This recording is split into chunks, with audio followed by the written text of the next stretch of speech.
Parallèlement cette semaine, une enquête vient de révéler que les élèves français seraient les plus anxieux d'Europe. Comment expliquer cette faible estime personnelle, leur manque de persévérance pour dépasser leurs difficultés scolaires? Une expérience pilote est actuellement menée par 2 académies afin d'apaiser cette situation, et cela dès le plus jeune âge. Analyse et reportage, Florence Griffon, Ziden Berkous. Ce matin, on va faire une petite évaluation. Donc vous rangez vos affaires et je vous distribue une petite feuille d'évaluation. Pour les élèves, ce moment-là est toujours un peu angoissant. Je stresse, donc du coup j'oublie tout et j'arrive pas à continuer la suite. Je pense que je vais avoir une mauvaise note. Moi, ça me fait une boule au ventre. Je sais la réponse, mais le fait d'être stressé, ça me bloque. Mais d'où vient ce stress?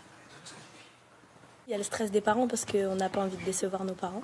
On n'a pas envie de ramener des mauvaises notes à la maison. Et après, là, en troisième, vu qu'on a le brevet, ça stresse aussi beaucoup parce qu'on a peur de ne pas l'avoir, peur de le rater. Angoisse d'une orientation subie, peur de l'échec. Des sentiments partagés par tous les élèves français.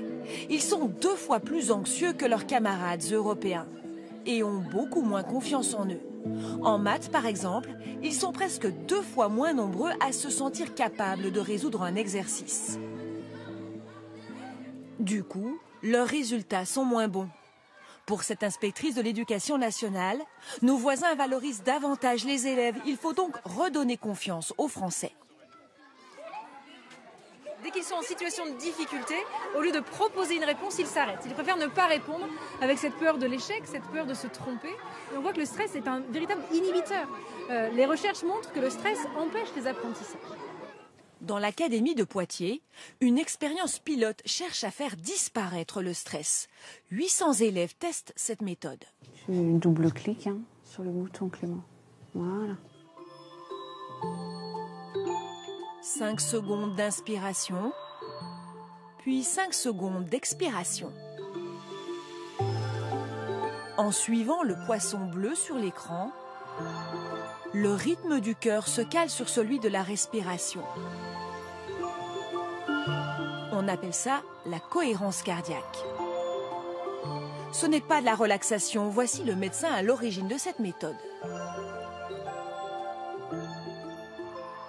Lorsqu'on inspire, on se met en mode danger, le cœur accélère. Lorsqu'on expire, on se met en mode sécurité, repos, relaxation et le cœur ralentit. Donc on a un certain contrôle sur notre système d'adaptation. Là, qu'est-ce qu'on fait? On cherche à équilibrer ce système. Les enfants font cet exercice 3 fois par jour. Pour eux, l'effet sur le stress est évident. Ça me fait du bien. Je me sens plus détendue, calme et plus concentrée. Quand on le fait et qu'après on a un contrôle, on est moins stressé, on se dit qu'on va plus réussir et puis... Vraiment, c'est ce que tu ressens? Oui. Les notes, parfois, ça me stresse. Et alors? Après, du coup, ça va un peu mieux. C'est mieux. Pour les enseignants, l'ambiance de travail est métamorphosée. Les 4 sommets, là. Je trouve que depuis qu'on l'a mis en place, on a beaucoup plus de facilité à se mettre au travail. Ça permet vraiment une transition entre le moment de récréation où ils ont tout un tas d'émotions à gérer et puis la mise au travail où il faut se canaliser plus sur les consignes et les tâches demandées. Certains utilisent même la méthode à la maison. Quand j'arrive pas, par exemple, à faire quelque chose, je le fais et puis après, j'y arrive mieux.